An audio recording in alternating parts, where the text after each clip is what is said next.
The file side, control stations. Now you heard before that the control stations was something that's referenced a lot. Or normally when I'm thinking of the file side or I'm discussing the VNX file side, I'm talking about a control station, I'm talking about a data mover, I'm talking about file systems, things like that. But from a file hardware perspective, control stations are where you're actually running Unisphere from and where you're managing the back-end data movers themselves. So the control stations are funny beasts. The OS they're running on there is Red Hat Enterprise 5. And each of the control stations themselves have a single network port for management.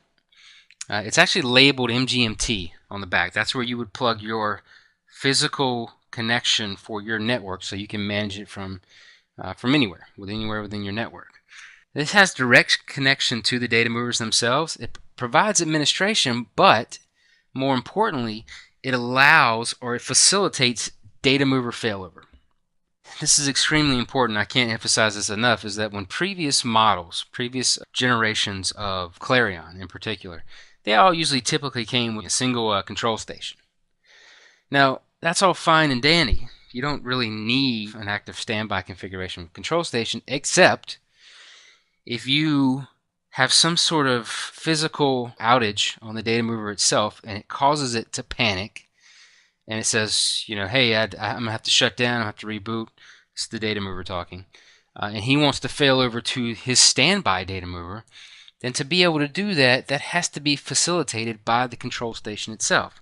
If for some odd reason or chance of faith that you only had a single control station and you lost that control station, and then you had a data mover panic, you would not be able to fail over from your active data mover to your standby data mover unless that control station was up.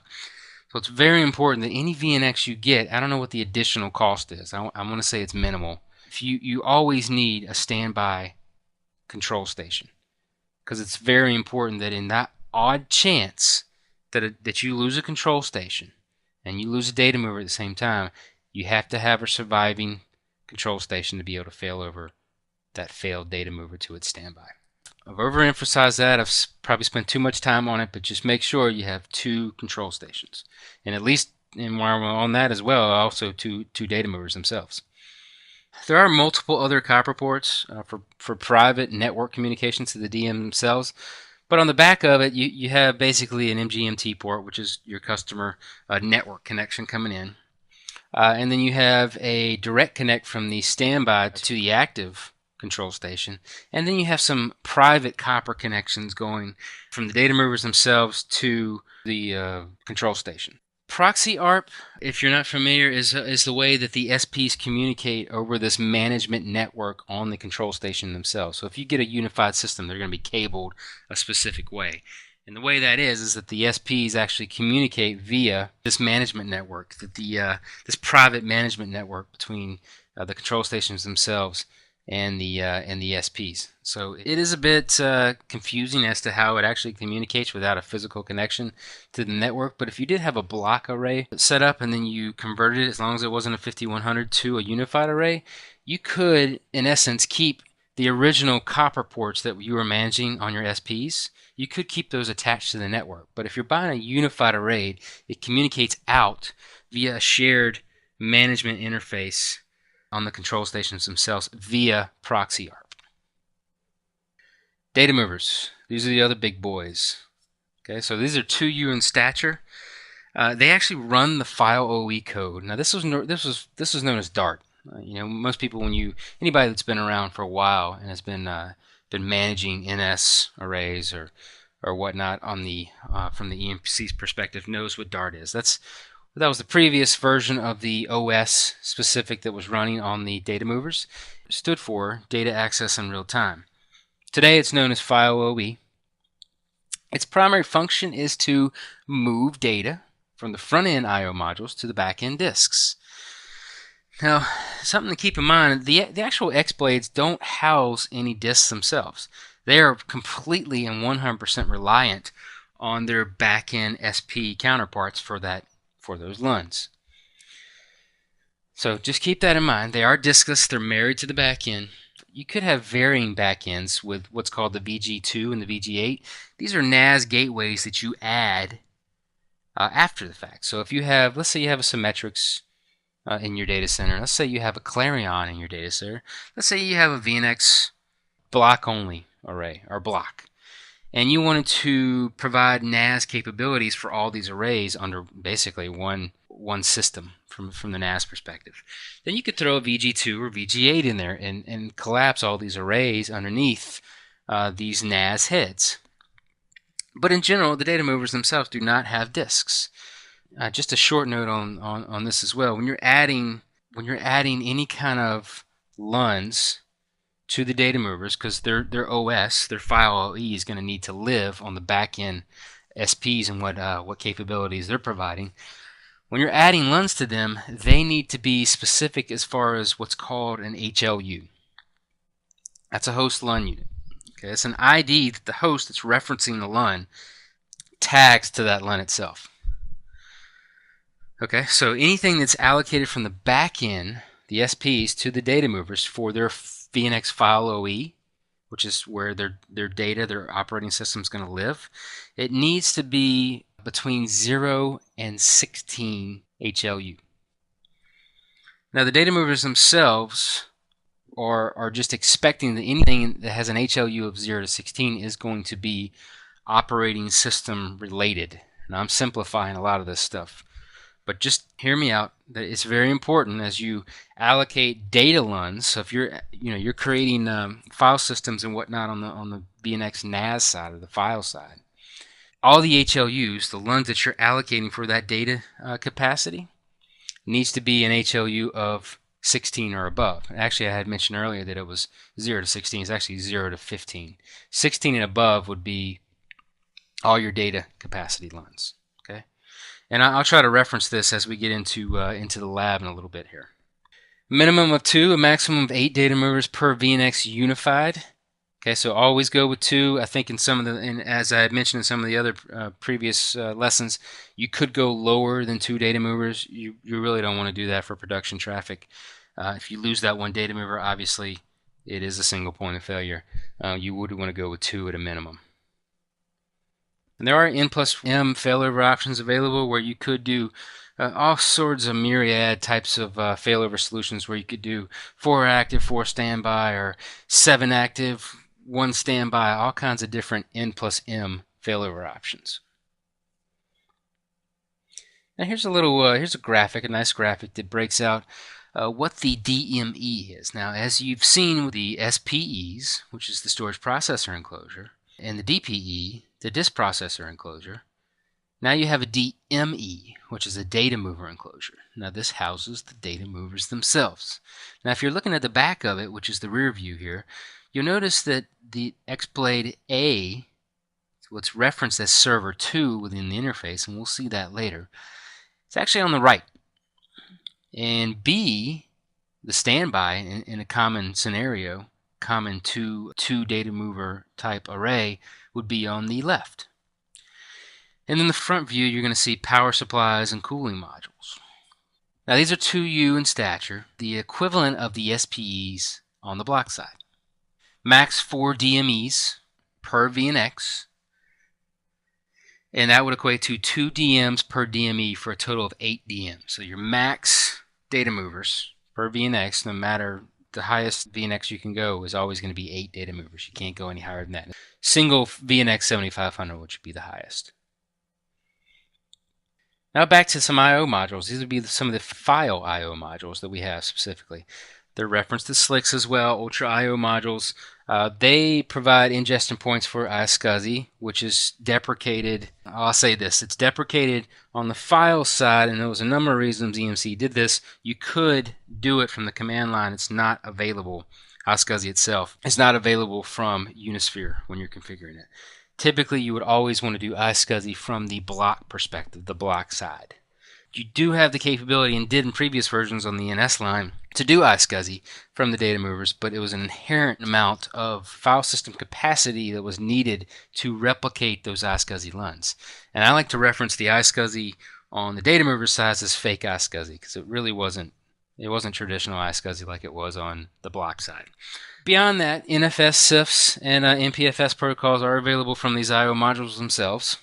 Here are the module options. You have quad port 8 gig fiber channel I/O modules. This actually would be for back end connectivity. Then you have your front end 1 gig quad I/O modules. It's all there's 4 copper on this card, this one card here. These would be on the data movers themselves. This is where you would create interfaces and attach IP addresses to those copper ports. You could have multiple IP addresses floating across those copper ports, where your host in your environment would actually hit that IP address and reference or connect to either an NFS export or a CIF share. Dual port 1 gig copper ports, and also dual 1 gig optical ports. So you could do 2 copper, 2 optical on the same card. And then also, finally, the dual port 10 gig I/O module. All available as I/O modules on the data movers themselves. We are now jumping into the lab. This will be a short lab. We're going to jump into a remote lab that has access, and the Vero labs that has access to a VNX 5300. We'll go over just some of the VNX architecture and how you're able to view that within Unisphere itself. Of course, Unisphere being the overall single pane of glass to manage your EMC gear from a mid-range perspective. So within Unisphere, you could manage multiple VNXs, multiple VNX domains. You could manage legacy hardware such as CX and NS models, all within Unisphere itself. So we'll go to a browser. And as I mentioned before, the SPs and the control stations themselves are available on the network via IP addresses. That's what you would actually run Unisphere from. So we'll go to one of the SPs itself. We'll click on that. It'll bring up this FlexBase architecture with the slow migration or move away from Java. There may be some Java here with the actual handoff to Flex, but I think general and how things are in line with how VMware is structuring their frameworks. This is moving to a FlexBase architecture framework. So we'll hit accept there. We'll log in with some creds. I would say, at least in my experiences and my journeys, that most people do not use LDAP authentication. Usually they're using authentication that exists on the array itself or globally within the domain if they're managing multiple domains. And that's where the scope would come in. You see either local to the array itself, that could have a set of credentials, or global, which could extend across multiple arrays or domains. So we'll go global. We'll log in. And once it gets into the interface, you'll notice this nice little dashboard here. So this has got a lot of useful information, and you can customize this interface to your liking. And you'll see over here you've got this customize option where I can add different icons to show up in the default view. Now, I'm not going to add any additional icons here.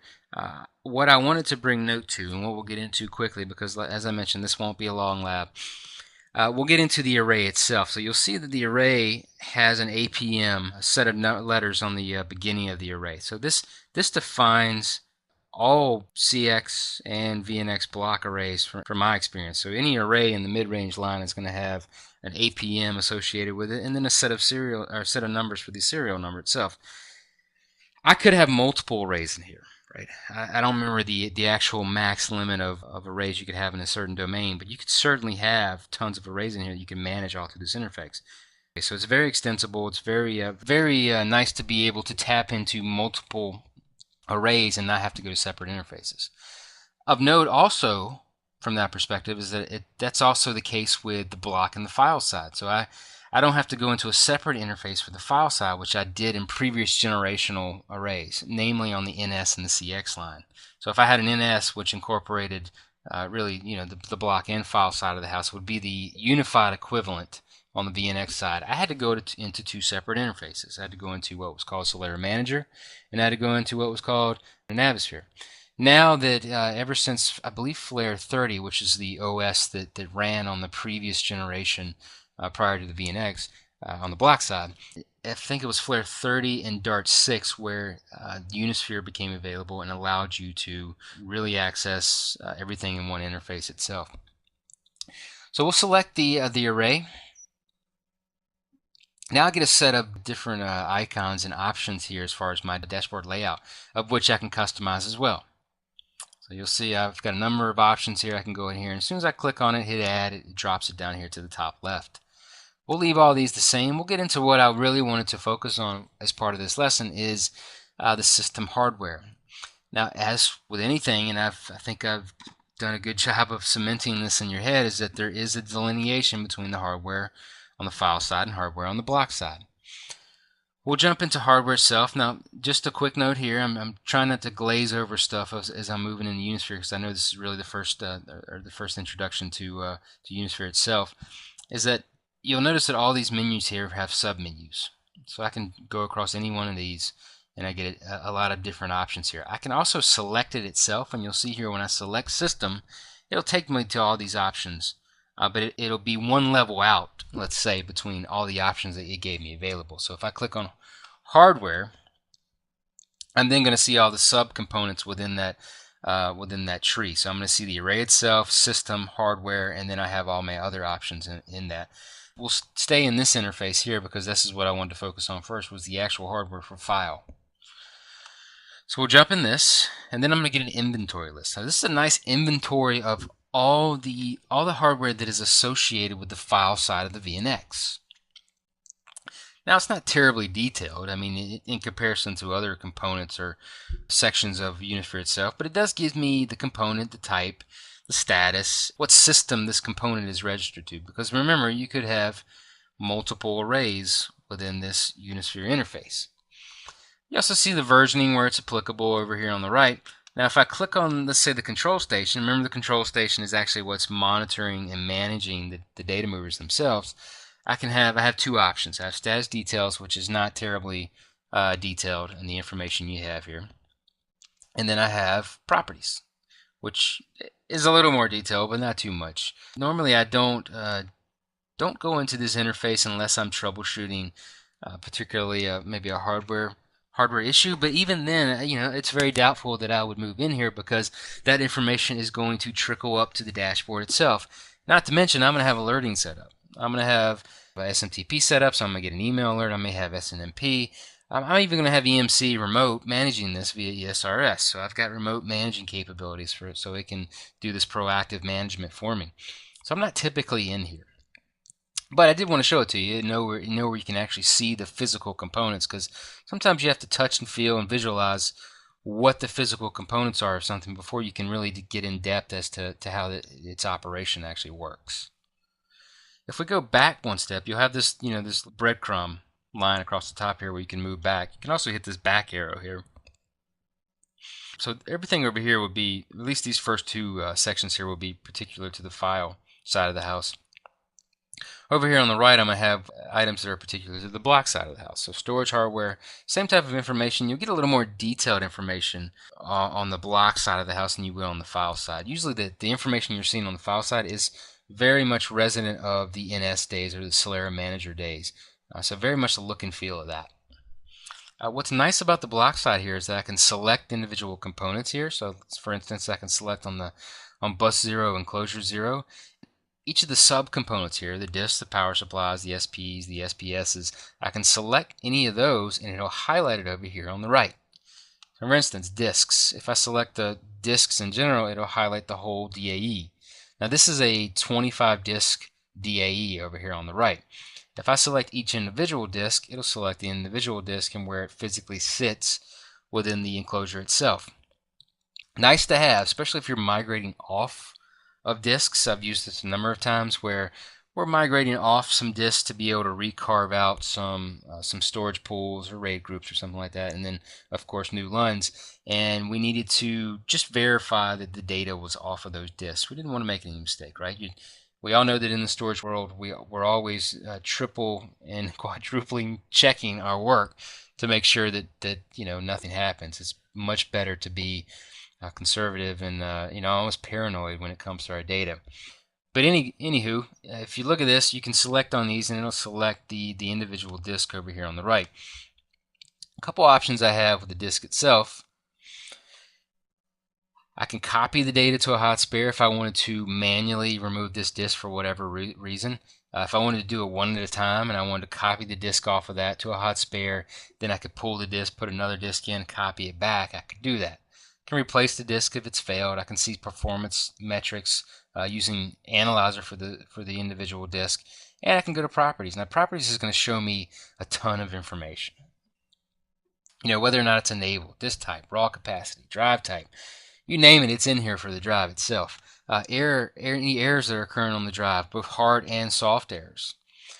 You'll notice that, and I believe this is correct, that if you have a set number of soft read and write errors that occur on the array, you'll notice that these smarts, the intelligence within the storage processors themselves, will proactively copy the data that's on that disk to a hot spare and then alert you to the fact that that disk needs to be replaced. So it's very much in tune with both hard and soft errors that occur on the disks themselves.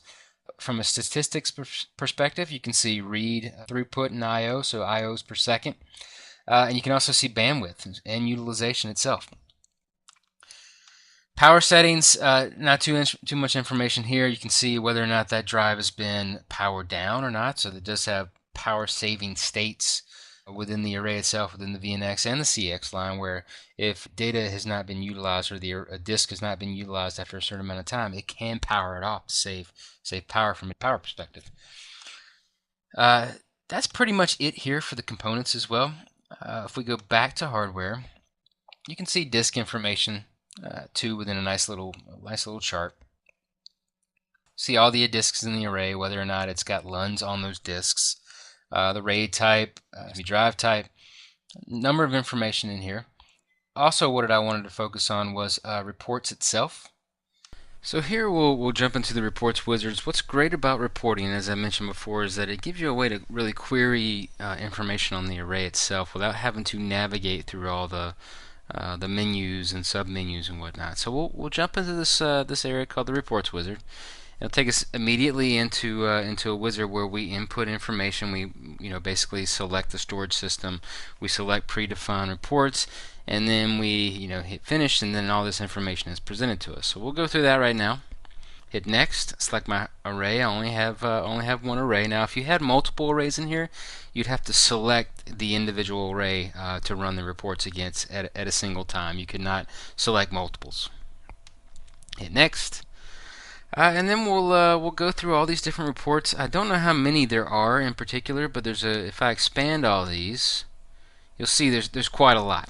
I mean, we've got, I would say, a good at least 30 different reports that we can run against this array, and it gives us information such as SP port details or cache details, how many physical disks are in the array itself, available storage.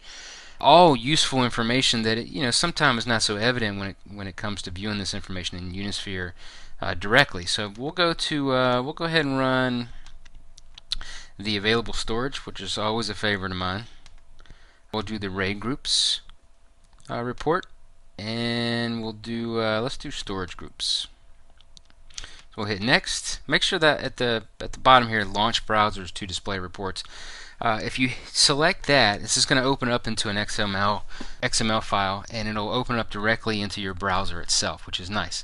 Otherwise, it saves it to a specific location of where you're running Unisphere from, and then you got to navigate to it and all this. So just go ahead and select that. It'll open it up in a browser, and then you can view that information. So we'll hit next.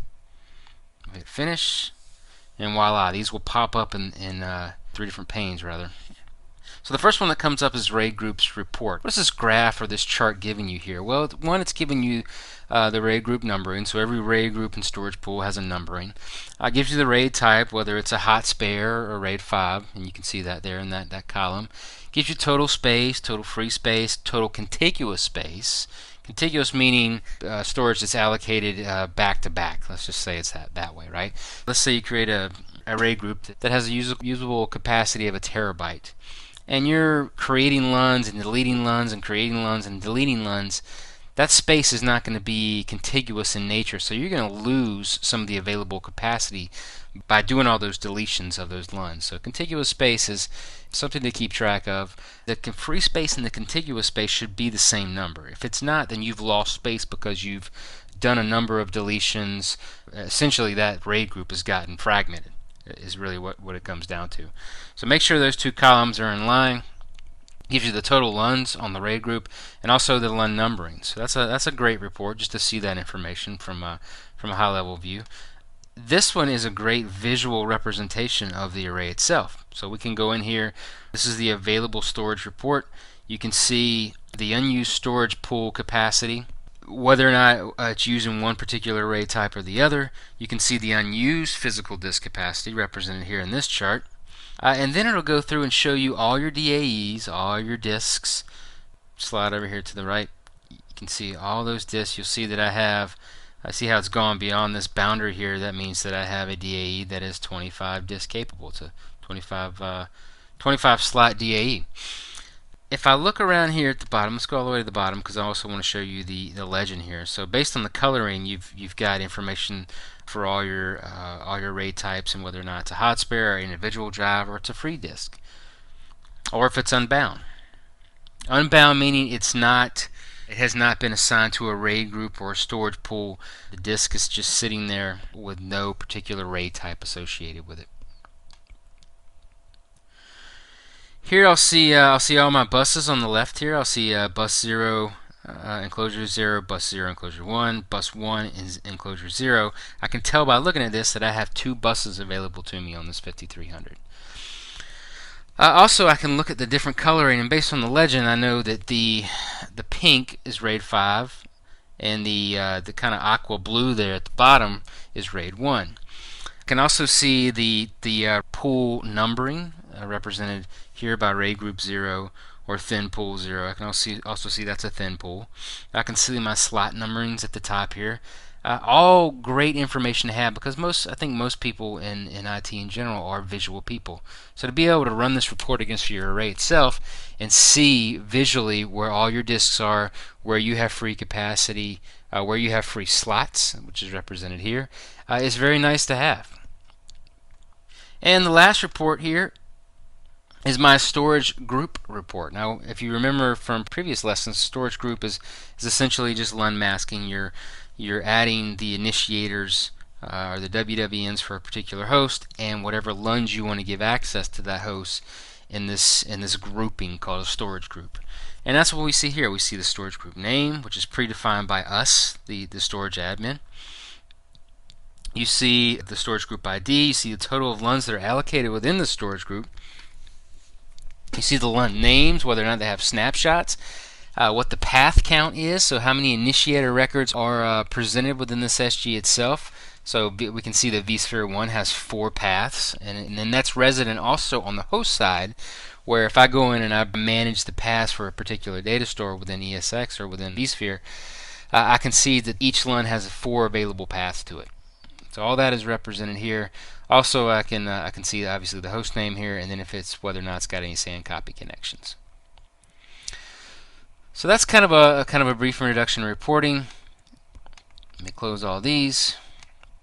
We'll jump back here. We'll close the report wizard. Hit finish. So we'll call it quits on this lab. We have a lot more labs coming. There's a lot of base knowledge that has to be built up, and that's where we've taken this. So I'm hoping to give you some more base knowledge in the next couple lessons. There'll be a couple more labs, and we'll get moving and get you guys prepared for that VNX. And thank you. We'll see you on the next lesson.